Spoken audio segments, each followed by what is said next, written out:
ദൈവത്തിൻ്റെ അതിപരിശുദ്ധമായ നാമം വാഴ്ത്തപ്പെടുമാറാകട്ടെ. ഞാനിന്ന് ബാംഗ്ലൂരിലാണ്. ഇവിടെ ഒരു സിസ്റ്ററിനെ പരിചയപ്പെടുത്തുവാൻ ആഗ്രഹിക്കുകയാണ്. വളരെ ദീർഘവർഷമായി ഈ സിസ്റ്ററും തൻ്റെ ഭർത്താവും ഇവിടെ താമസിച്ചുകൊണ്ട് കർത്താവിൻ്റെ വയൽ പ്രദേശത്ത് അധ്വാനിക്കുന്നു. സിസ്റ്റർ നല്ലപോലെ പ്രാർത്ഥിക്കുന്ന ഒരു സ്ത്രീയാണ്. പ്രാർത്ഥിക്കുകയും ദൈവീയ ആലോചനകളൊക്കെ അറിയിക്കുകയും ഒക്കെ ചെയ്യുവാൻ ഈ നാളുകളിൽ ദൈവം ഈ സഹോദരിയെ എടുത്ത് ഉപയോഗിക്കുന്നു. സിസ്റ്ററെ ഗോസ്പൽ TV UP എന്ന യൂട്യൂബ് ചാനലിന് വേണ്ടി ഞാൻ ഹാർദവമായിട്ട് സിസ്റ്ററെ സ്വാഗതം ചെയ്യുകയാണ്. ദൈവം ധാരാളമായിട്ട് അനുഗ്രഹിക്കട്ടെ. ഓർ സിസ്റ്റർ സ്വയമായിട്ടൊന്ന് പരിചയപ്പെടുത്താമോ? വീട്ടിൽ ആരൊക്കെയുണ്ട്? വീട് എവിടെയാണ്? ജനിച്ചു വളർന്ന പശ്ചാത്തലങ്ങളൊക്കെ ഒന്ന് പറയാമോ? പറയാമല്ലോ. Praise lord. എൻ്റെ പേര് ജെസി വേണുക്കുട്ടൻ എന്നാണ്. എൻ്റെ ഒഫീഷ്യൽ നെയിം രാധാമണി എന്നാണ്. ഞാൻ പത്തനംതിട്ട ജില്ലയിലെ കോന്നി വഹയാർ എന്ന സ്ഥലത്താണ് ജനിച്ചു വളർന്നത്. വീട്ടിൽ ആരൊക്കെയുണ്ട്? വീട്ടിൽ ഇപ്പോഴെൻ്റെ സഹോദരന്മാർ ഞങ്ങൾ മാത്രമേ ഉള്ളൂ. മാതാപിതാക്കളും മരിച്ചുപോയി. അപ്പോൾ സിസ്റ്ററൊക്കെ ഏത് പശ്ചാത്തലത്തിൽ നിന്നാണ്? ഹൈന്ദവ വിശ്വാസത്തിൽ നിന്നാണോ ഈ ക്രിസ്തീയ വിശ്വാസത്തിലേക്ക് വന്നത്? ഞാനൊരു ഹിന്ദു കുടുംബത്തിലാണ് ജനിച്ചു വളർന്നത്. എൻ്റെ ഒഫീഷ്യൽ നെയിം രാധാമണി എന്നാണ്. ഞാൻ 12 വയസ്സുള്ളപ്പോൾ ഒരു സൺഡേ സ്കൂളിൽ വെച്ചാണ് ഞാൻ രക്ഷിക്കപ്പെട്ടത്. അപ്പോൾ ഈ 12 വയസ്സുള്ളപ്പോൾ സൺഡേ സ്കൂളിൽ പോകാനുള്ള കാരണം എന്താണ്? സൺഡേ സ്കൂൾ പോകാനുള്ള കാരണം എൻ്റെ മൂത്ത ഒരു സഹോദരന് ഒരു ബ്രദറൻ കുടുംബത്തിൽ അവരെടുത്തു വളർത്തിയതാണ്.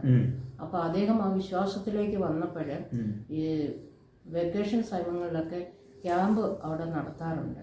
അപ്പോൾ എന്നെയും എൻ്റെ ജ്യേഷ്ഠത്തെയും ആ ചെറിയ പ്രായത്തിൽ അവർ കൂട്ടിക്കൊണ്ടുപോയി.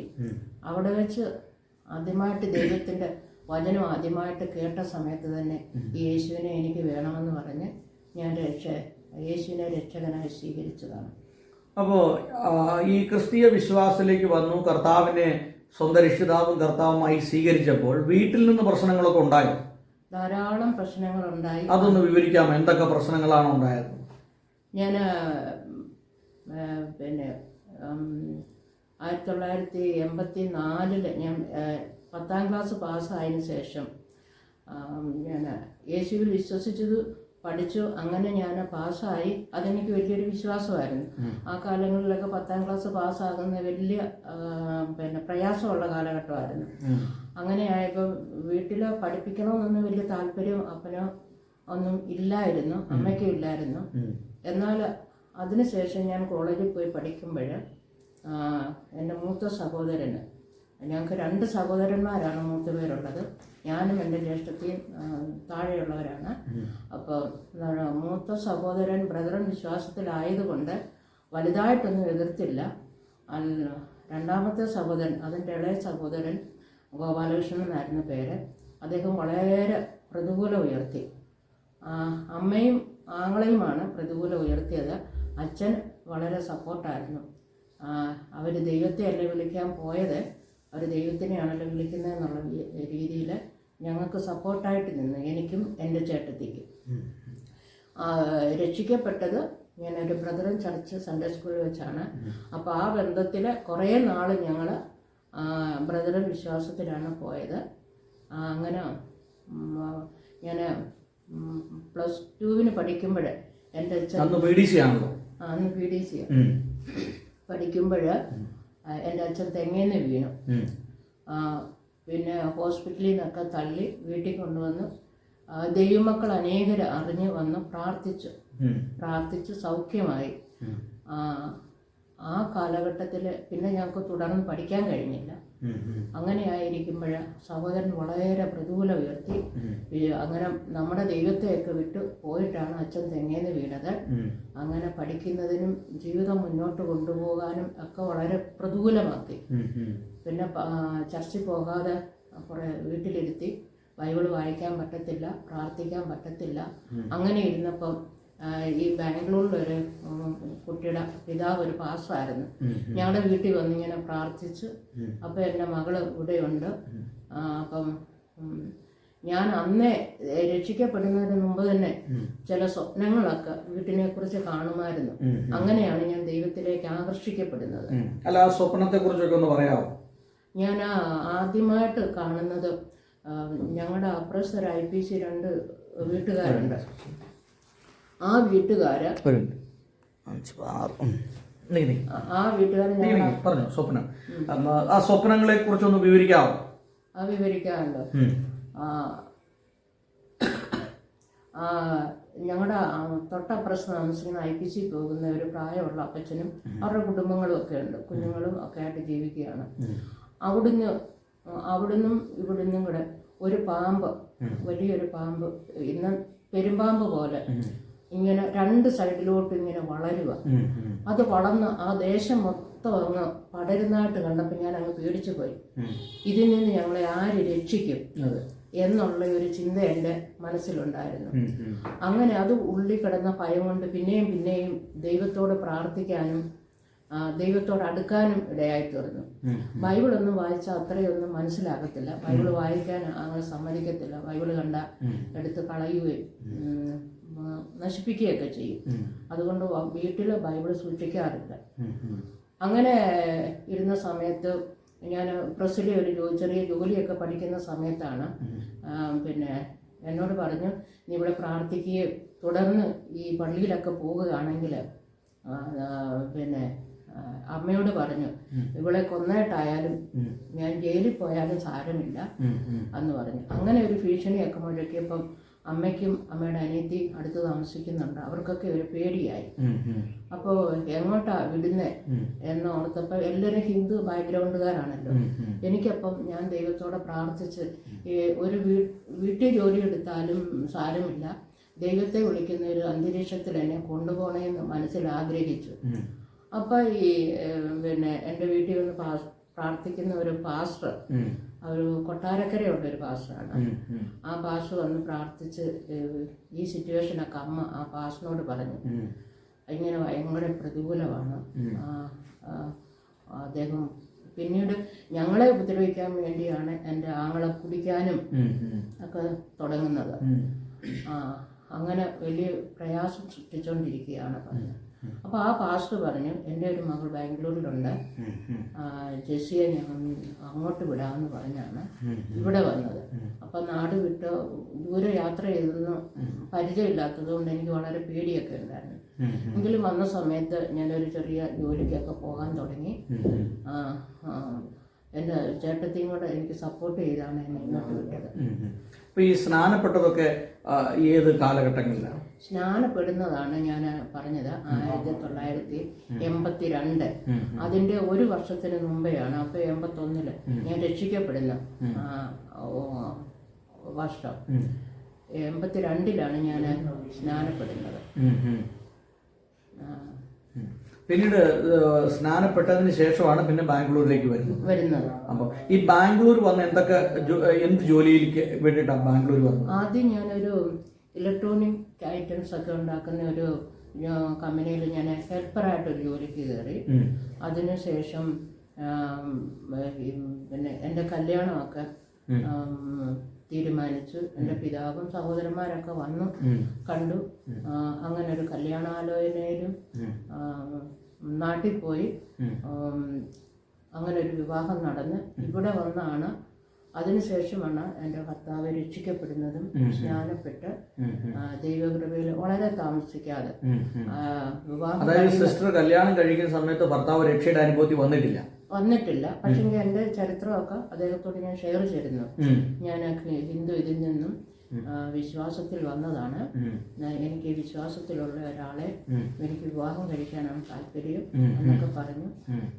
അതിനെന്താ, ഇത് നല്ലതാണെങ്കിൽ ഞാനും ഈ വിശ്വാസത്തിൽ വരാമെന്ന് ഒരുറപ്പ് പറഞ്ഞപ്പം അന്ന് രക്ഷപ്പെടാൻ വേണ്ടി, വീട്ടിൽ നിന്നും സമൂഹത്തിൽ നിന്നും രക്ഷപ്പെടാൻ വേണ്ടി ഞാൻ അതിന് സമ്മതിച്ചതാണ്.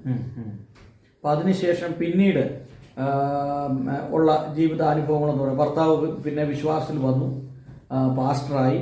പിന്നീട് ഏതൊക്കെ രീതിയിലാണ് ഇവിടെ നിങ്ങൾ സുവിശേഷ പ്രവർത്തനങ്ങൾ ചെയ്യുന്നത്? അന്ന് അദ്ദേഹം രക്ഷിക്കപ്പെടുന്ന സമയത്ത് സുവിശേഷ പ്രവർത്തനം എന്ന് പറയുന്നത് എനിക്ക് നല്ലൊരു വിശ്വാസിയായിട്ട് ജീവിക്കണം എന്നാണ് ആദ്യം ഘട്ടത്തിലെ ആഗ്രഹങ്ങളൊക്കെ. ഇദ്ദേഹം വിശ്വാസത്തിൽ വന്നപ്പോഴും രണ്ട് വീട്ടുകാരിൽ നിന്നും നമുക്ക് വലിയ സപ്പോർട്ട് ഇല്ലാത്തതുകൊണ്ട് വളരെ പ്രതികൂലങ്ങളായതുകൊണ്ട് ജോലി ചെയ്ത് ദൈവത്തിൽ ആശ്രയിച്ച് മുന്നോട്ട് പോകണം എന്നുള്ള ഒരു നല്ലതായ ഒരു തീരുമാനവും, അപ്പോൾ തന്നെ പ്രാർത്ഥന ഒരു കൈമുതലാക്കി പ്രാർത്ഥിക്കാനും, ദൈവവചനത്തിൻ്റെ സ്വപ്നത്തിൽ കൂടെ ദൈവവചന എന്നോട് ശബ്ദം കേൾക്കും ഞാൻ. അങ്ങനെ ആ ഭാഗങ്ങൾ വായിച്ച് പിന്നെ ദൈവം എന്നെ ബലപ്പെടുത്തുവാൻ ഇടയായി തീർന്നു. അദ്ദേഹം സ്നാനപ്പെട്ടതിന് ശേഷം അഭിഷേകം പ്രാപിച്ച് പ്രവചനപരമൊക്കെ പ്രാപിക്കുമ്പോഴാണ് ഈ ശുശ്രൂഷയിലേക്ക് വരണം എന്നുള്ള ഒരു ആഗ്രഹം ഞങ്ങൾക്കുണ്ടായത്. അപ്പോൾ തന്നെ അപ്പോഴേ നമുക്ക് 2 കുഞ്ഞുങ്ങൾ ജനിച്ചു. അങ്ങനെയാണ് ബഥേൽ ഏജ് ചർച്ചിൻ്റെ മേരീസ് ഫാസ്റ്റിൻ്റെ ചർച്ചിൻ്റെ ബ്രാഞ്ച് ചർച്ചായിരിക്കുന്ന പീനിയ ദാസറിള്ളി എന്ന് പറഞ്ഞ സ്ഥലത്ത് ഞങ്ങളൊരു പ്രവർത്തനം തുടങ്ങുന്നതും. ആദ്യം ഈ പ്രവർത്തനം തുടങ്ങിയത് പ്രഭാകരൻ എന്ന് പറഞ്ഞൊരു പാസ്റ്ററാണ്. ഞങ്ങളുടെ ഒരു പരിചയത്തിൽ ഞങ്ങൾ അടുത്തടുത്ത് താമസിച്ച് പരിചയമുള്ളതാണ്. അദ്ദേഹം രക്ഷിക്കപ്പെട്ടപ്പോഴത്തേക്കിന് അദ്ദേഹമാണ് ഇവിടെ പ്രവർത്തനം തുടങ്ങിയത്. ആ പ്രവർത്തനം അദ്ദേഹം വിവാഹം കഴിഞ്ഞ് വേറൊരു സ്ഥലത്ത് പോയപ്പോൾ അത് നമ്മളെ ഏൽപ്പിക്കുമായിരുന്നു. അങ്ങനെയാണ് ഇവിടെ പ്രവർത്തനങ്ങൾ തുടർന്നുകൊണ്ടിരുന്നത്. അപ്പോൾ ഈ വിവാഹം കഴിച്ചതിന് ശേഷം സിസ്റ്റർ ജോലി വേണ്ടെന്ന് വെച്ചോ? പിന്നെ ഞാൻ ആദ്യം നാട്ടിൽ വെച്ച് പഠിച്ചത് പ്രസ്സിലെ ജോലിയാണ്. വിവാഹം കഴിഞ്ഞതിന് ശേഷം പിന്നെ പോയി പ്രസ്സിൽ കുറച്ച് എന്നൊരു ജോലി കുറച്ച് നാൾ ജോലി ചെയ്തു. കമ്പോസ്റ്റ് സിസ്റ്ററായിട്ട് ജോലി ചെയ്തു. പിന്നെ ഇളയ മോക്കൊരു 4 വയസ്സ് വരെ ജോലി ചെയ്തു. പിന്നെ പാസ്റ്റിന് ഇച്ചിരിയൊക്കെ ജോലിയിലൊക്കെ ഒരു നന്മയൊക്കെ ഉണ്ടാകാൻ തുടങ്ങിയപ്പോൾ പിന്നെ ജോലി നിർത്തി. ഇവിടെ വന്ന് ഈ സുവിശേഷ പ്രവർത്തനങ്ങൾ ചെയ്തിട്ട് ഉള്ള ഒരു അനുഭവങ്ങളെ കുറിച്ചൊന്ന് പറയാമോ? സുവിശേഷ പ്രവർത്തനം ഏത് രീതിയിലുള്ള പ്രവർത്തനങ്ങളാണ് നിങ്ങൾ ചെയ്തത്? ആദ്യ കാലഘട്ടങ്ങളിൽ അനുഭവിച്ച സാമ്പത്തിക പ്രതിസന്ധി, മറ്റ് പ്രതിസന്ധികൾ, അതൊക്കെ ആയിട്ട് ബന്ധപ്പെട്ട് അനുഭവിച്ച കഷ്ടതകളെക്കുറിച്ചും സുവിശേഷ പ്രവർത്തനങ്ങളെക്കുറിച്ചും ജനത്തെ ഈ യേശുവിങ്കിലേക്ക് പരിചയപ്പെടുത്തുക, രക്ഷയെങ്കിലേക്ക് കൊണ്ടുവരിക എന്നുള്ള പിന്നെ ആഗ്രഹം ഉള്ളിലുണ്ടെങ്കിലും എനിക്കതിനെക്കുറിച്ച് അത്ര അടുത്തുള്ള ആൾക്കാരോട് സംസാരിക്കാൻ പോലും അധികം പരിചയമില്ലായിരുന്നു എനിക്ക്. അങ്ങനെ ആയിരിക്കുമ്പോൾ സുവിശേഷം പറയുക എന്നുള്ളത് എനിക്ക് അറിയത്തില്ല. അപ്പം ഈ പ്രഭാരം പാസ്റ്ററും ഇദ്ദേഹവും ആൾക്കാരോട് സുവിശേഷം പറയുന്നത് കേട്ടാണ് ഞാൻ അല്പമൊക്കെ പഠിച്ചത്. പഠിക്കുമ്പോൾ ഞാൻ കൂടുതലും പ്രാർത്ഥനയിലാണ് സമയം ചെലവഴിക്കുന്നത്. ഇദ്ദേഹം സുവിശേഷം പറയും, ആൾക്കാരെ കൊണ്ടുവരും. അപ്പം കടന്നു വരുന്ന ജനത്തിന് വേണ്ടി ഇടിവിൽ നിന്ന് പ്രാർത്ഥിക്കുകയാണെന്നുള്ളതാണ് എനിക്ക് വലിയ ദാഹമായിട്ട് തോന്നുന്നത്. കാരണം ഞാൻ കടന്നു വന്ന ആ പ്രതിസന്ധി ഓർക്കുമ്പോൾ ഒരാൾ രക്ഷയെങ്കിലേക്ക് വരുമ്പോൾ അവർക്ക് അനുഭവിക്കാവുന്ന ചില കാര്യങ്ങളൊക്കെ എനിക്ക് ദൈവമായിട്ട് അറിയിച്ചു തരും. അങ്ങനെ അതുമല്ല, ദേശത്ത് നടക്കുന്ന ചില കാര്യങ്ങളെ ദൈവാത്മാവ് എന്നെ ദർശനത്തിൽ കൂടെ കാണിക്കും. ദൈവസഭ കടന്നു പോകുന്ന ചില പ്രശ്നങ്ങളെയും ശുശ്രൂഷയ്ക്ക് തടസ്സമായി നിൽക്കുന്ന ഒരു പൈശാചിക മേഖലകളെയും മുന്നമേ എന്നെ കാണിക്കുന്നത് കൊണ്ട് ദൈവദാസന്മാർക്ക് വേണ്ടി ഇടിവിൽ നിന്ന് പ്രാർത്ഥിക്കുക എന്നുള്ളതാണ് എനിക്ക് ഏറ്റവും കൂടുതൽ താല്പര്യം. അപ്പോൾ തന്നെ ദൈവവചനം എനിക്ക് വെളിപ്പാടായി തരുന്നത് കൊണ്ട് ഞാൻ ദൈവസഭയിൽ എഴുന്നേറ്റ് നിന്ന് ഒരു പ്രബോധനമായിട്ട് 10-15 മിനിറ്റ് അങ്ങനെ പ്രസംഗിക്കും. അതാണ് എനിക്ക് ശീലമുള്ളത്. ഇപ്പോഴും ഞാൻ അങ്ങനെയാണ് ചെയ്യുന്നത്. വന്ന പാസ്റ്റർ ഒരു പ്രവചനാത്മാവിലൊക്കെ നിറഞ്ഞ് ദൈവസഭയിലേക്ക് ആൾക്കാർ വരുവാനും പ്രാർത്ഥിക്കാനും ഒക്കെ തുടങ്ങിയപ്പോൾ സഭ വളരുവാനും വിശാലതയിലേക്ക് വരുവാനും ഒക്കെ ഇടയായി തീർന്നു. പാസ്റ്ററിന് പിന്നെ ഞങ്ങളുടെ കുഞ്ഞുങ്ങളുടെ വിവാഹമൊക്കെ കഴിഞ്ഞതിന് ശേഷമാണ് ഞങ്ങൾ ഇച്ചിരി കൂടെ ഒക്കെ ഫ്രീ ആയത്. എത്ര വർഷമായിട്ട് ഈ സുവിശേഷ വേല ചെയ്യുന്നു? ഞങ്ങള് സുവിശേഷ വേല 92 മുതൽ അല്ലേ? 92 മുതൽ 1992 മുതൽ ഞങ്ങള് പാസ്റ്ററിനോട് ചേർന്ന് നിന്ന് സുവിശേഷ വേലയിൽ സപ്പോർട്ട്. ഏതാണ്ട് ഒരു 35 വർഷമായി സുവിശേഷ വേലയിൽ. അതെ, ആയി. അപ്പൊ 35 വർഷം മുമ്പ് ഇവിടെ വരുന്ന സമയത്ത് ഈ ഭാഗത്തൊക്കെ സുവിശേഷ വേലയ്ക്ക് അനുകൂലമായിരുന്നോ പ്രതികൂലമായിരുന്നു? ഭയങ്കര പ്രതികൂലമായിരുന്നു. ഞങ്ങൾ ആദ്യം താമസിച്ചത് പിന്നെ ശിവപുരം എന്ന ദേശത്താണ് താമസിച്ചത്. ഈ കമ്മലും മാലയൊക്കെ ഇടാത്തവരെ അവർക്ക് ഭയങ്കര അറപ്പായിരുന്നു. നമ്മളെ കാണുന്നത് തന്നെ അവർക്കൊരു വലിയ പുച്ഛമായിട്ടൊക്കെ തോന്നുമായിരുന്നു. എന്നാൽ ഒരു രാത്രിയിൽ പാസ്റ്റർ ഇരുന്ന് പ്രാർത്ഥിക്കുമ്പോൾ ഒരു ഹിന്ദി ഫാമിലിയിൽ ഭയങ്കര കരച്ചിലും നിലവിളിയൊക്കെ കേട്ടു. അവിടെ ഒരു പെൺകുട്ടി ഉണ്ടായിരുന്നു, അവർ കൺസീവ് ആയിരുന്നു. അപ്പോൾ അവർക്കൊരു പൈശാചിക ശക്തി അത് ആ പെൺകുട്ടിയിൽ വരികയും അങ്ങനെയാണ് വിളിച്ചു പോയത്. അപ്പോൾ പാസ്റ്റർ പോയി നോക്കി, ഞങ്ങൾ രാത്രി പോയി നോക്കിയപ്പം എന്താ പ്രശ്നമാണെന്ന് മനസ്സിലായി. അവരിപ്പം മരിക്കും എന്ന് പറഞ്ഞു. പാസ്റ്റർ ആ പൈശാചിക ശക്തിയെ ശാസിച്ച് ആ കുട്ടി പെട്ടെന്ന് ഹീലാവുകയും നോർമലായി, വിടുതലായി. പിന്നെ അവിടെ ആ പെൺകുട്ടിയോട് ബന്ധപ്പെട്ട ഹിന്ദിക്കാരോടൊക്കെ പാസ്റ്റർ അന്ന് രാത്രി തന്നെ സുവിശേഷം പറയുകയും ആ ദേശത്ത് പിന്നെ സുവിശേഷത്തിന് ഒരു വഴി ദൈവമാകുന്ന കർത്താവ് തുറന്നു തന്നു.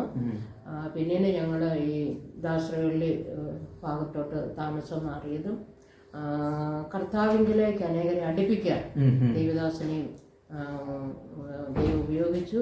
ഞാനത് സപ്പോർട്ടായിട്ട് നിന്നു, പ്രാർത്ഥിച്ചു. ദൈവമാവുന്ന കർത്താവ് ഇതുവരെയും അങ്ങനെ നടത്തിക്കൊണ്ടിരിക്കുന്നു. അപ്പോൾ ഈ 35 വർഷത്തെ സുവിശേഷ പ്രവർത്തനത്തില് സിസ്റ്ററിനെ കുറിച്ചുള്ള ദൈവിക ഉദ്ദേശം എന്ന് പ്രാർത്ഥിക്കുക, ആലോചനകൾ അറിയിക്കുക. അതെ. അത് ഏതൊക്കെ രീതിയിലാണ് ആലോചനകൾ പ്രാർത്ഥിച്ച് എങ്ങനെയാണ് ആലോചനകളൊക്കെ അറിയിക്കുന്നത്? കൂടുതലും ഞാൻ ദർശനത്തിൽ കൂടെ ചില കാര്യങ്ങൾ കാണും. അതെനിക്ക് മനസ്സിലായില്ലെങ്കിൽ ഞാൻ അത് വെച്ച് പ്രാർത്ഥിക്കുമ്പോൾ എനിക്ക് ദൈവവചനം അതിൽ കൂടെ തരും. അല്ലെങ്കിൽ ആ സ്വപ്നത്തിന്റെ കുറച്ച് അർത്ഥം മറ്റ് ദേവദാസന്മാര് പ്രസംഗിക്കുമ്പോൾ ഇതെനിക്ക് മനസ്സിലാക്കി തരും. ഞാൻ കണ്ട സ്വപ്നമാണല്ലോ ഇവർ പ്രസംഗിക്കുന്നതെന്ന് എനിക്ക് മനസ്സിലാക്കി തരും. അപ്പൊ എനിക്ക് ഒരു പിക്ചർ ക്ലിയർ ആയിട്ട് കിട്ടുമ്പോഴാണ് ഞാൻ അത് വചനത്തിൽ കൂടെ മറ്റുള്ളവരുടെ മുമ്പിൽ അത് പറയാൻ ആഗ്രഹിക്കുന്നതും ചെയ്യുന്നതും. ഇപ്പോൾ ഒരാൾ ഒരു പ്രാർത്ഥനയ്ക്ക് വേണ്ടി വിളിച്ചു കഴിഞ്ഞാൽ അവർക്ക് വേണ്ടി പ്രാർത്ഥിച്ച് അങ്ങനെ ആലോചന പറയാൻ സാധിക്കുമോ? ഞാൻ പോകുന്നതിന് മുമ്പേ ആ വീട്ടുകാരെ കുറിച്ചോ ആ വിഷയത്തെക്കുറിച്ച് പ്രാർത്ഥിക്കാൻ ഒരിക്കലും അവസരം ഉണ്ടെങ്കിൽ ഞാൻ പ്രാർത്ഥിച്ച് കിടക്കുമ്പോൾ ഒന്നെങ്കിൽ ഒരു വചനം എനിക്ക് തരും, അല്ലെങ്കിൽ ചെറിയതായിട്ടൊരു അടയാളം പോലെ ഒരു ചെറിയ സ്വപ്നം എന്നെ കാണിക്കും. അപ്പൊ എനിക്കത് ആദ്യമൊന്നും എനിക്കറിയത്തില്ലായിരുന്നു. ഇപ്പൊ എനിക്കത് മനസ്സിലാകും, ഇന്ന വിഷയമാണ്. അവരോട് സംസാരിച്ചുകൊണ്ടിരിക്കുമ്പോൾ അവരോട് എന്ത് വചനമാണ് പറയേണ്ടതെന്ന് ദൈവാത്മാവ് ഉടനെ എനിക്ക് ഓർമ്മപ്പെടുത്തി. ഈ വചനം ഇടയ്ക്ക് വെളിപ്പെട്ട് വരുമെന്ന് പറഞ്ഞല്ലോ, അതെങ്ങനെയാണ് സംഭവം? ഞാൻ സ്വപ്നത്തിൽ കേൾക്കും. സ്വപ്നത്തിൽ ഇങ്ങനെ കേൾക്കുകയാണ്? ആദ്യമായിട്ട് ഞാൻ പിന്നെ ഈ വചനം വായിച്ച എനിക്ക് മനസ്സിലാകത്തില്ലായിരുന്നല്ലോ. അതിന്റെ ഒരു ചെറിയൊരു കാര്യം പറഞ്ഞുതരാം. ഞാൻ ഇവിടെ വന്നപ്പോഴും പിന്നെ ഒരു 10 വർഷമായിട്ട് എനിക്ക് വചനം വായിച്ചാൽ മനസ്സിലാകത്തില്ല. പിന്നെ ദേവദാസന്മാർ പ്രസംഗിക്കുന്ന വാക്യങ്ങളൊക്കെ എഴുതിക്കൊണ്ട് വന്നത് ഞാൻ പ്രാർത്ഥിക്കും, കർത്താവേ എനിക്ക് ഈ വചനത്തിന്റെ അനുഗ്രഹവും വിടുതലും ജയവും എനിക്ക് തരണമേ എന്ന് പറഞ്ഞ് ഞാനിങ്ങനെ പ്രാർത്ഥിക്കുന്ന ഒരു പതിവുണ്ടായിരുന്നു. എന്നാൽ യോബിന്റെ പുസ്തകവും ചില പുസ്തകങ്ങൾ കഥ പോലുള്ള പുസ്തകങ്ങളൊക്കെ വായിച്ചാൽ എനിക്ക് ഇച്ചിരിയൊക്കെ മനസ്സിലാകുമായിരുന്നു. പിന്നെ സങ്കീർത്തനങ്ങളോ വായിച്ചു വെക്കും. അങ്ങനെ ചരിത്ര പുസ്തകങ്ങളോ ഒന്നും ഞാൻ വായിക്കാറില്ലായിരുന്നു. പ്രത്യേകിച്ച് ഉൽപ്പത്തി മുതലുള്ള ഭാഗങ്ങൾ അങ്ങനെ ഞാൻ തൊട്ട് വായിച്ചിട്ടില്ല. പ്രസംഗിച്ച് കേൾക്കുന്ന വാക്യം മാത്രം എടുത്ത് വായിക്കുമായിരുന്നു. അങ്ങനെ കുഞ്ഞുങ്ങൾ സ്കൂളിൽ പോകുന്ന സമയത്ത് പിന്നെ ഈ വാക്യങ്ങളെടുത്ത് വായിച്ച് പ്രാർത്ഥിക്കാൻ തുടങ്ങാമല്ലോ എന്ന് വിചാരിച്ച് ഞാൻ ഞങ്ങളുടെ കട്ടിലയിലിരുന്ന് ഇങ്ങനെ വചനം വായിക്കുന്ന സമയത്ത് പിന്നെ താഴെ ഇരുന്ന് പ്രാർത്ഥിക്കാമെന്ന് വിചാരിച്ച് പിന്നെ ആരുമില്ല, പാസ്റ്റർ ജോലിക്ക് പോയി. എൻ്റെ കാലയിൽ ഇങ്ങനെ വന്ന് തട്ടുന്ന പോലെ ഒരു അനുഭവം ഉണ്ടായി, ഈ പൂച്ചയൊക്കെ വന്ന് തൊടുന്ന പോലെ. അപ്പോൾ ഫാൻ ഇട്ടിട്ടില്ല, ഇതെന്തായിരിക്കും ഇങ്ങനെ വന്ന് ടച്ച് ചെയ്യുന്നതെന്ന് ഞാനിങ്ങനെ നോക്കി ഞാൻ 2-3 പ്രാവശ്യം എനിക്ക് അനുഭവത്തിൽ ഞാൻ ഇങ്ങനെ ഇങ്ങനെ നോക്കിയ ഉടനെ ഒരു സരസ്വതിയുടെ രൂപം എൻ്റെ വലുപ്പത്തിൽ എൻ്റെ ഹൈറ്റിൽ എഴുന്നേറ്റ് നിൽക്കുകയും ആ ഡോറിൻ്റെ അവിടെ ചെന്ന് അതങ്ങ് മാഞ്ഞു പോവുകയും ചെയ്തു.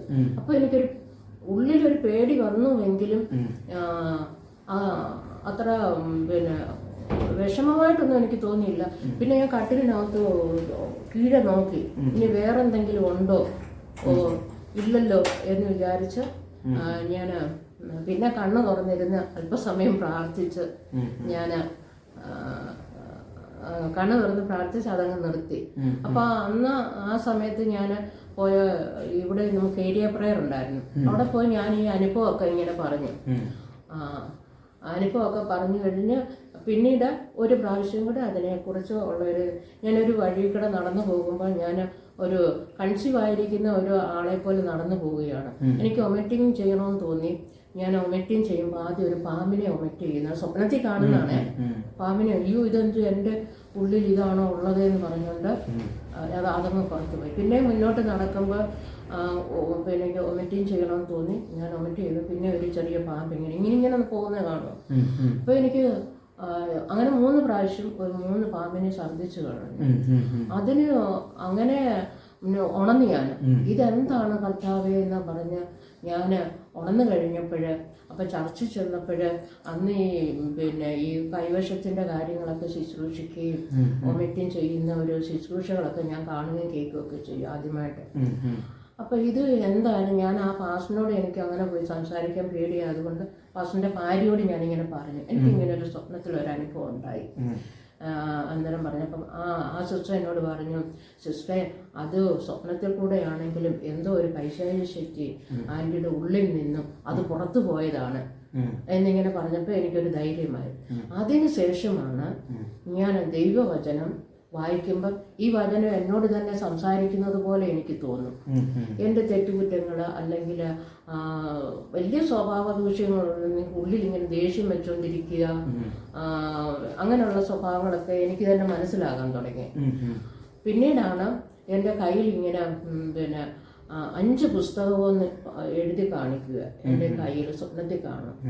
അപ്പം അന്നേരം ഈ 5 പുസ്തകങ്ങളെന്ന് പറഞ്ഞപ്പോൾ പ്രസംഗിച്ച് ഞാൻ കേട്ടിട്ടുണ്ട് ഈ ന്യായപ്രമാണ പുസ്തകമാണല്ലോ എന്ന്.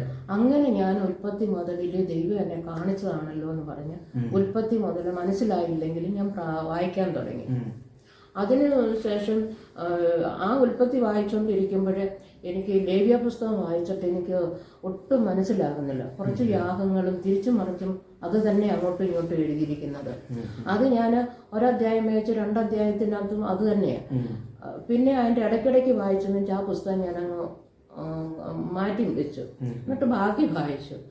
കുറേ ഈ 5 പുസ്തകം വായിച്ച് കുറേ 2-3 മാസം കഴിഞ്ഞപ്പം എന്നോട് ദൈവശബ്ദം കേട്ടു, ലേവ്യ പുസ്തകമെന്ന്. പിന്നെ ഞാൻ ദൈവസന്നിധി ഭയപ്പെട്ട് ആ ലേവ്യ പുസ്തകം പിന്നെ വായിച്ചു. അക്ഷരം വിടാതെ ഒരു വള്ളി പുള്ളി വിടാതെ വായിച്ചു. എല്ലാം വായിച്ചപ്പോൾ അതിനകത്ത് യാഗമാണെന്നും എല്ലാ യാഗത്തിനകത്ത് ഉപ്പ് ചേർക്കണമെന്നും മനസ്സിലായി, വേറെ ഒന്നും മനസ്സിലായില്ല. അങ്ങനെ ആ പുസ്തകങ്ങൾ വായിച്ചു പല ദാഹത്തോട് വായിക്കാനും ഒക്കെ ഇടയായി തീർന്നത്. പിന്നെ സുവിശേഷങ്ങൾ അതിൻ്റെ ഇടയ്ക്കൊക്കെ കുറേയൊക്കെ വായിച്ചായിരുന്നു. വെളിപ്പാട് പുസ്തകം തൊടാറേ ഇല്ലായിരുന്നു. പിന്നീടാണ് വെളിപ്പാട് പുസ്തകം പല പ്രാവശ്യം വായിച്ചു കർത്താവിനെ മഹത്വപ്പെടുത്താൻ ഇടയായി. അപ്പൊ ഇപ്പൊ ഏതൊക്കെ രീതിയിലുള്ള ശുശ്രൂഷകളാണ് സിസ്റ്റർ ചെയ്തുകൊണ്ടിരിക്കുന്നത്? ശുശ്രൂഷ എന്ന് പറഞ്ഞാൽ എനിക്ക് വചനം ശുശ്രൂഷിക്കുമ്പോഴാണ് എന്നിൽ നിന്നും എന്തോ ഒരു ദൈവശക്തി പുറത്തു വരുന്നതും മറ്റവർക്കത് കേൾക്കുന്നവരിൽ അത് പിന്നെ വിടുതലാകുന്നു എന്നും എനിക്ക് തന്നെ അറിയാം. പിന്നീട് ആ സഹോദരന്മാരും എന്നോട് പറയും, ശുശ്രൂഷിപ്പം എന്നോട് സംസാരിച്ചതുപോലെ ആ വചനം വീട്ടിൽ ചെന്നിട്ടും അത് ഞങ്ങളിൽ നിന്ന് മാറിയില്ല. ഇപ്പോഴും പഴയ വർഷങ്ങൾ മുമ്പേ വചനം ശുശ്രൂഷിച്ച് അവരിപ്പോഴും കാണുമ്പം സിസ്റ്ററിന് ആ കാലഘട്ടത്തിൽ ഈ വചനം ശുശ്രൂഷിച്ച് ഇപ്പോഴും അതെൻ്റെ ഉള്ളിലുണ്ട് എന്നിങ്ങനെ പലരും ഇങ്ങനെ പറയാറുണ്ട്. ഇപ്പോഴും പറയും, സിസ്റ്റർ ചർച്ചിൽ എഴുന്നേറ്റ് ശുശ്രൂഷിക്കണം, സിസ്റ്റർ വചനം പറയുമ്പോൾ അത് എന്തോ ഞങ്ങളുടെ മനസ്സിൽ വന്ന് പതിയുന്നത് പോലെ ഞങ്ങൾക്ക് അനുഭവപ്പെടുന്നുണ്ട്. പിന്നെ വളരെ സന്തോഷവും ഒരു എന്തോ ഒന്ന് തൃപ്തിയോടെ ഞങ്ങൾക്ക് പോകാൻ പറ്റുന്നുണ്ട് അങ്ങനെ പറയാറുണ്ട്. അപ്പം ഇപ്പോൾ പ്രധാനമായിട്ട് ഈ സിസ്റ്റർ ചെയ്യുന്ന പ്രവർത്തനങ്ങൾ എന്ന് പറഞ്ഞാൽ ആളുകൾക്ക് വേണ്ടി പ്രാർത്ഥിക്കുക, ആലോചനകൾ പറയുക, അത് മാത്രമല്ല പിന്നെ ദർശനങ്ങൾ കാണുന്നുണ്ട്. ഇപ്പോൾ ഒരു വിഷയം പറഞ്ഞു കഴിഞ്ഞാൽ ആ വിഷയത്തിന് വേണ്ടി പ്രാർത്ഥിക്കും, ആ പ്രാർത്ഥിക്കുമ്പോൾ ദൈവം ഒരു ദർശനം കൊടുക്കും. ആ ദർശനം മറ്റുള്ളവർ പറയും, വചനം പറഞ്ഞ് പ്രാർത്ഥിക്കും. ഇതല്ലേ? അപ്പം ഇനി പൊതുവെ ഈ പാസ്റ്റർമാരുടെ ഭാര്യമാരോടൊക്കെ എന്താണ് ഒരു സന്ദേശം പറയാനായിട്ടുള്ളത്? ഈ ചെറുപ്പക്കാരികളായിട്ടുള്ള പാസ്റ്റർമാരുണ്ടല്ലോ, പാസ്റ്റർമാരുടെ ഭാര്യമാരൊക്കെ പാസ്റ്റർമാർക്ക് സപ്പോർട്ടായിട്ട് ശുശ്രൂഷ ചെയ്ത് നിൽക്കുകയാണ്. അവരോടൊക്കെ എന്താണ് സിസ്റ്ററിന്റെ ഈ 35 വർഷത്തെ സുവിശേഷ വേലയുടെ അനുഭവം കൊണ്ട് പറയാനായിട്ടുള്ളത്? അനുഭവം കൊണ്ട് പറയാനുള്ളത്, ഒന്ന്, ദൈവം എല്ലാവരെയും വിളിക്കുമ്പോൾ ക്രിസ്തുവെന്ന പിന്നെ അവരുടെ ഉള്ളിലുണ്ട്. ആ ക്രിസ്തുവിനെ അവർ എങ്ങനെയാണ് അവർക്ക് പ്രദർശിപ്പിക്കാൻ കഴിയുന്നത്? ചിലപ്പം പാട്ടിൽ കൂടെ ആയിരിക്കും, ചിലപ്പോൾ അവരുടെ ഉള്ളിലെ പ്രാർത്ഥനയിലൂടെ ആയിരിക്കും, അതുപോലെ തന്നെ മറ്റുള്ളവരെ സഹായിക്കുന്ന രീതിയിലായിരിക്കും, ചിലര് വചനത്തിൽ കൂടെ ആയിരിക്കും, ചിലർക്ക് അങ്ങനെ അവരിൽ എന്താണ്, ഏത് ടാലൻ്റാണ് അവരുടെ ഉള്ളിലുള്ളത്, ആ ശുശ്രൂഷ അവർക്ക് കേൾക്കുമ്പം അവർക്ക് പിന്നെ എന്തുവാ, അവർക്കൊരു ഉത്സാഹം വരും, പ്രോത്സാഹനം വരും. അവരത് മനസ്സിലാക്കി അതിന് ഫോക്കസ് ചെയ്യണം. ബാക്കി കാര്യങ്ങളെല്ലാം ലേഖനങ്ങൾ ഒരു പ്രാവശ്യം ദൈവം എന്നെ കാണിച്ചു. ഉപവാസ പ്രാർത്ഥനയ്ക്ക് എല്ലാവരും ലേഖനങ്ങൾ വായിച്ച് അണ്ടർലൈൻ ചെയ്യുക. അതിപ്പോൾ ഒരു 4-5 വർഷത്തിന് മുമ്പേ. അപ്പോൾ ലേഖനങ്ങൾ പഠിക്കുമ്പോഴാണ് നാം പിന്നെ ഒരു സ്ത്രീ എന്ന രീതിയിലും ഒരു മാതാവെന്ന സ്ഥലത്തും ഒരു ദൈവത്തിൻ്റെ ദാസി എന്ന രീതിയിലും നാം എങ്ങനെ ആയിത്തീരണമെന്ന് നമ്മളെ പൗലോസ് പ്രബോധിപ്പിക്കുന്നുണ്ട്. ലേഖനങ്ങൾ വായിക്കുമ്പം ഭാര്യയായിട്ടിരിക്കേണ്ടടുത്ത് കർത്താവിൻ്റെ ദാസിയായിട്ടിരിക്കാനുള്ളത്, സഭയിൽ നമ്മൾ എങ്ങനെ ആയിരിക്കണം, ദൈവം നമ്മുടെ സഹോദരിമാർ തമ്മിൽ സംസാരിക്കുമ്പോൾ എങ്ങനെയായിരിക്കണം, ഒക്കെ നമുക്ക് ലേഖനങ്ങൾ വായിക്കുമ്പോഴാണ് മനസ്സിലാകുന്നത്. അത് നമ്മൾ കൂടുതലും ഇന്നത്തെ കാലഘട്ടത്തിൽ പിന്നെ സഹോദരിമാർ അല്ലെങ്കിൽ പെൺകുട്ടികൾക്ക് നല്ല വിദ്യാഭ്യാസമുള്ളവരാണ്. അവർക്ക് പഠിച്ചാൽ പലതും മനസ്സിലാകും. ഇപ്പോൾ ആണെങ്കിൽ ഏതൊക്കെ രീതിയിലാണെങ്കിലും അവർക്ക് മെസ്സേജുകൾ കേൾക്കാനും കൂട്ടായ്മകൾ കൂടാനും ഒക്കെ ഒരുപാട് അവസരങ്ങളുണ്ട്. അതെല്ലാം നമ്മൾ ഉപയോഗിക്കുക. പിന്നെ നമ്മുടെ സ്വഭാവത്തിൽ കൂടെയാണ് കൂടുതലും നമ്മുടെ ക്രിസ്തുവിനെ നമുക്ക് പിന്നെ വെളിപ്പെടുത്താൻ സാധിക്കുന്നത്. ദൈവം പറയുന്നല്ലോ, വിളക്ക് കത്തിച്ച് തണ്ടിന്മേൽ വെക്കുക, അത് വീട്ടിലെ എല്ലാവർക്കും അത് പ്രകാശമായി തീരും. പിന്നീടാണ് ഈ പ്രകാശം പുറത്തോട്ട് നമ്മൾ പോകുമ്പോൾ ഈ പ്രകാശം നമ്മളിൽ തന്നെയുണ്ട്. ഈ തണ്ടിന്മേൽ വെക്കുക എന്ന് പറഞ്ഞാൽ നമ്മളാണ്. നമ്മളിൽ ആ വെളിച്ചം പുറത്തേക്ക് പോകുമ്പോൾ മറ്റുള്ളവർ അത് കണ്ട് ആകർഷിക്കാം. ദൈവത്തിന്റെ വെളിച്ചം എന്ന് പറഞ്ഞാൽ സത്യ വെളിച്ചമാണ്. ഇത് ആകർഷിക്കപ്പെടുന്ന ഒരു വെളിച്ചമാണ്. അത് നമ്മുടെ എല്ലാ സ്വഭാവ, സംസാരം, പെരുമാറ്റ രീതികളിലെല്ലാം അത് വെളിപ്പെട്ട് വരുന്നതാണ്. ഓക്കെ. അപ്പോൾ എന്തായാലും സിസ്റ്ററോട് ഇത്രയും സമയം സംസാരിക്കാൻ കഴിഞ്ഞ ഒരു വലിയ ഭാഗ്യമായിട്ട് കണക്കാക്കുകയാണ്. ഇനി എന്തെങ്കിലും പൊതുവെ ആളുകൾ അറിയേണ്ടതായിട്ടുള്ള എന്തെങ്കിലും കാര്യങ്ങളുണ്ടോ പറയാനായിട്ട്? ശുശ്രൂഷ മഹത്വം എനിക്ക് വലിയ പരിചയമൊന്നുമില്ലെങ്കിലും പിന്നെ ശുശ്രൂഷയുടെ ഒരു അനുഭവങ്ങളൊക്കെ ദൈവം എന്നെ കാണിക്കുന്നതിൽ നിന്ന് ഞാൻ പറയുന്നത്, അത് പറഞ്ഞാൽ എങ്ങനെയാണെന്ന് എനിക്കറിയത്തില്ല. ഞാൻ ഒന്നും പറയാതെ കണ്ട ശബ്ദം മാത്രമേ ഞാൻ പറയാം. അപ്പം കേൾക്കുന്നവർക്ക് ഇച്ചിരി മനസ്സിലാകും. ഞാനൊരു പ്രാവശ്യം ഒരു ശബ്ദം കേൾക്കുകയാണ്. ജനത്തിന്റെ മുമ്പിൽ നിന്ന് ദൈവദാസന്മാർ ഛർദ്ദിക്കരുത്. ഞാനിതെന്ന് പറഞ്ഞാൽ അത് വചനത്തിൽ ഇല്ലാത്ത ഒരു വാക്കാണല്ലോ. പട്ടി ഛർദ്ദിലേക്ക് തിരിയരുത്, നായ അങ്ങനെ ഉണ്ട്. ഇതെന്താണെന്ന് എനിക്ക് മനസ്സിലാകില്ല. അങ്ങനെ ഞാൻ ഇരിക്കുന്നു. 3-4 മാസം ഞാൻ പ്രാർത്ഥിച്ചു, കർത്താവേ ജനത്തിന്റെ മുൻപിൽ നിന്ന് ഛർദ്ദിക്കരുതെന്ന് പറയുമ്പോഴേ എന്താണ് എന്ന് പറഞ്ഞാൽ നമുക്കത് വോമിറ്റിംഗ് ഒരു ഇത് വരുന്നത് ഒന്നെങ്കിൽ ദഹനക്കുറവ് കൊണ്ട് നമ്മുടെ വയറ്റിൽ എന്തെങ്കിലും പ്രശ്നം കൊണ്ടായിരിക്കും. നമ്മൾ മനുഷ്യന്റെ മുമ്പിൽ നിന്ന് അത് ചെയ്യാറില്ല. നമ്മൾ ബാത്റൂമിൽ പോയി അത് ചെയ്യുന്നത്. ഇതെന്താ? അപ്പോൾ എനിക്ക് പ്രാർത്ഥിച്ചു കഴിഞ്ഞപ്പോൾ ചില അടയാളങ്ങളൊക്കെ പലയിടത്തു നിന്നും കേൾക്കുക ഒക്കെ ചെയ്തപ്പോൾ എനിക്കത് മനസ്സിലായി. നമ്മൾ ശുശ്രൂഷിക്കാൻ നിൽക്കുന്നത് ദൈവത്തിന്റെ അരുളപ്പാട് പറയാനാണ്, ജനത്തിന് ആവശ്യമുള്ള ആത്മീയ ആഹാരം കൊടുക്കാനാണ്, ദൈവത്തിന്റെ ആണ്. പക്ഷെ ഇത് കണ്ട എല്ലാവരും എഴുന്നേറ്റ് പോകത്തേ ഉള്ളൂ എന്ന് പറഞ്ഞു കഴിഞ്ഞാൽ മറ്റുള്ളവരോടോ ആരോടെങ്കിലും നമുക്ക് പ്രതികൂലങ്ങളും പ്രയാസങ്ങളും വരുമ്പോൾ അത് പക്ഷെ നമ്മുടെ വാക്കിൽ കൂടെ ഒരു പക്ഷെ പുറത്തു വരും. അതിനു മുമ്പേ അങ്ങനെ ഒരു പ്രയാസം ഉണ്ടെങ്കിൽ നമ്മൾ മാറിയിരുന്ന് രഹസ്യത്തിൽ പ്രാർത്ഥിച്ച് ഇത് ഇല്ലാതാക്കണം. അവിടെ മെയിൻറ്റെയിൻ ചെയ്യണം. അതാണ് നമുക്ക് ഒരു യാഗം വേണമെന്ന് പറയുന്നതെന്ന് എനിക്ക് മനസ്സിലായി. അത് പുറത്ത് പറയാൻ പാടില്ല. ജനത്തിന്റെ മുമ്പിൽ ആരെക്കുറിച്ചും തമ്മിൽ പറയരുത്, സഭയെക്കുറിച്ച് പറയരുത്. സഭ യേശുവിന്റെ രക്തത്താൽ വീണ്ടെടുക്കപ്പെട്ടതാണ്. യേശുവിന്റെ രക്തം എന്ന് പറയുന്നത് വിലയേറിയ രക്തം കൊണ്ട് വീണ്ടെടുക്കപ്പെട്ടതാണ്. ദൈവജനം വിലപ്പെട്ടതാണ്. അത് ഞാൻ ഒരു പ്രാവശ്യം ഒരു ദൈവദാസനോട് പറഞ്ഞു പറയാം, എല്ലാവരും ഒന്നും ആടുകളല്ല, പന്നിയുണ്ട് ഇതിൻ്റെ ഇടയ്ക്കെന്ന്.